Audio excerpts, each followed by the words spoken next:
And welcome back to the show. Well, for over 100 years, Jehovah Witnesses have been known for their door-to-door ministry. A year ago, all of that changed. As witnesses stopped knocking due to the COVID-19 pandemic, the church closed all its public meetings at its 13,000 congregations in the United States. And the question now is, how has the COVID-19 pandemic impacted the Jehovah Witnesses ministry, and how have they adapted? We're pleased to be joined now by the U.S. spokesperson at Jehovah Witness, Robert Hendriks. And Robert, good to have you with us. Good to be with you. Thank you so much for having us. Thank you. And as we said, COVID-19 has impacted everybody. But from a spiritual, religious perspective, talk to us about how that's affected the Jehovah Witnesses. Well, I think most people know, especially in New York City, that we are a very public religion. We are out there, we're knocking on doors, we're in the streets. You see us, especially on Saturday mornings on the corners, but all through the week also, we have been a staple for many years in the subway system, Grand Central Station, Times Square, the street corners, everywhere where we could get attention to our carts and our ministry. We were doing that, and it is part of who we are. It's part of our DNA. When we stopped all of our public meetings, all of our public ministry, all of our even personal visits to provide free home Bible studies, this was a jarring moment for the organization. There's no doubt about it. It affected us in a very, very profound way because it was a paradigm shift, right? Because this is what we live for. I mean, we have some 50 Supreme Court decisions that establish our faith and our right to do what we do.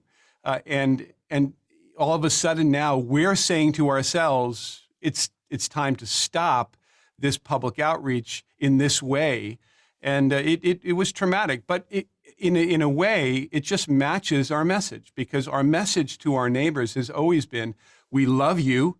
We love our God, and that's why we want to reach out to you, because we want to share something that has helped us, that has comforted us through these difficult times. And it's that same love of neighbor, and it's that same love of life, the sanctity of life, that moved us to really stop our ministry and stop door knocking, because we were not going to put even one person at risk in doing so. Yeah.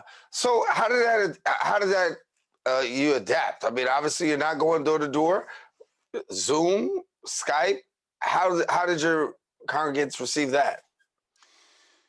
I think at first we had hoped it was going to be a short duration, right? So in March, we thought there were a lot who said, in fact, many leaders said by April, we may be able to get back to normal. But it was very clear by April that it wasn't going back to normal. In fact, our most important, our only holy day in the year went virtual, our memorial of Christ's death, which we hold on a yearly basis. And then in the middle of April, something big happened that we knew was going to change everything in the year, and our conventions were canceled. So we have 5,600 conventions around the world. We have millions attending those conventions in 240 lands, and we canceled them and went to a virtual format. So I guess it's at that time, and sometime in April, that the congregations began saying, we really need to organize an effort in a new way. It was already happening, but then we kind of hunkered down and said, how do we accomplish our ministry, accomplish what Christ told us to do? And he said, you will be witnesses of me in Jerusalem, Judea, Samaria, and the most distant parts of the earth. And we feel very strongly that we're fulfilling that today. That's our mandate. And so how do we do it now without knocking on doors? And so that was a decision that had to be made, and a shift that had to be made at that time. And we did make it. Yeah. But training people and teaching people how to do that, obviously that may not be so easy. How easy a task was it to get people on board to make the adaptation? Well, I guess not ironically, for about 50 years, our organization has been training us to do alternative forms of witnessing. We used to call our cart witnessing alternative forms of witnessing, and it became so mainstream all over the world and in all major cities over the world that it became who we are. But really, letter writing, phone calling, virtual studies, they weren't used as often, even though our publications date back to 1939 were telling us that's a good way to reach people. In fact, we have training lessons in many of our ministry books that teach us how to write a letter, how to make a phone call. But people like me who grew up doing this and knocking on doors, we kind of resisted it because we enjoyed really going out with our friends, walking from door to door, being in the streets, talking to people, seeing people. And so all of a sudden now we had no choice. And so we all had to learn, and we had to be quick learners because witnessing is our life. We testify, that's what we do. And so we started doing personal letters. At first, it may have been to people that we knew, but then all of a sudden we realized, we have to get our territories done. So we would take virtual car groups on Zoom. We'd have 4 people get together, kind of virtually drive down a street and look at where we are in the neighborhood, pick an address systematically, just as we would walking that street, and get a name and write a personal letter to that person. Same thing with our phone calling. We did the same thing. And what we have found is people have needed this comfort, and people have responded to this comfort. We have never had higher attendance at our meetings. We have reached peak numbers in this year in the number of congregants who are participating in the ministry. We have everything says that our memorial, which happened in April, our special day, is the most widely attended memorial ever in our history. And so it's having an effect, and it's become a very powerful way to reach people on a very personal level, by the way. Mhm. And talk about that personal level. Have you heard from your congregants the absence of that personal touch? Because I think that sometimes that's the difference maker for a lot of people, them wanting that personal touch. But in a time like this, I know it's kind of been hard. It has been hard, and we've recognized that from the beginning. In fact, when we shut down our meetings and we went to a virtual format, many know that our meetings are, generally speaking, they're discussion-based, not lecture-based.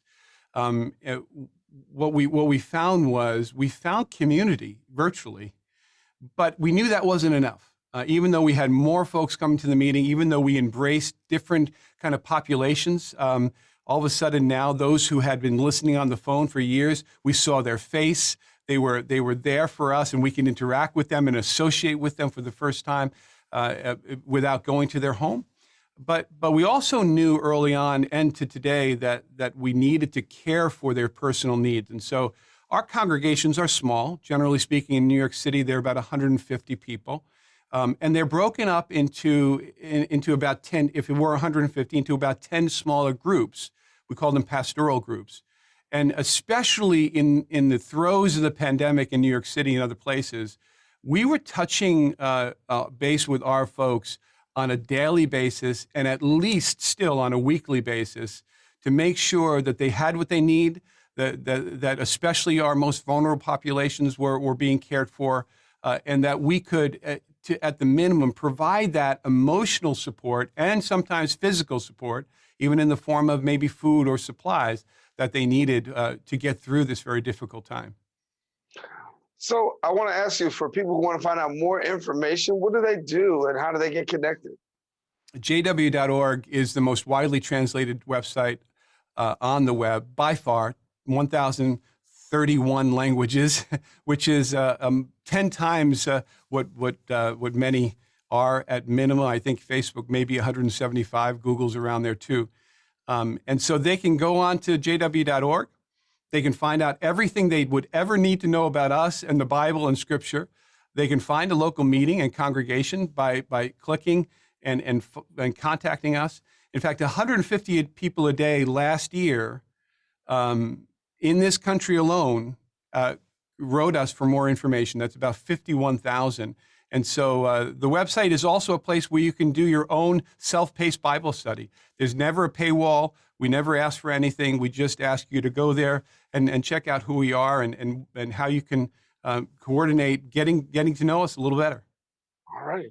Well, Robert, we want to thank you for coming and being with us here on Open and certainly letting us know how things are going with the Jehovah's Witness community. Thanks so much for being with us here. Thank you, Daren. It's been a pleasure. Again, thank you, Robert. And for more information, you can visit the website at jw.org. jehovahswitness.org.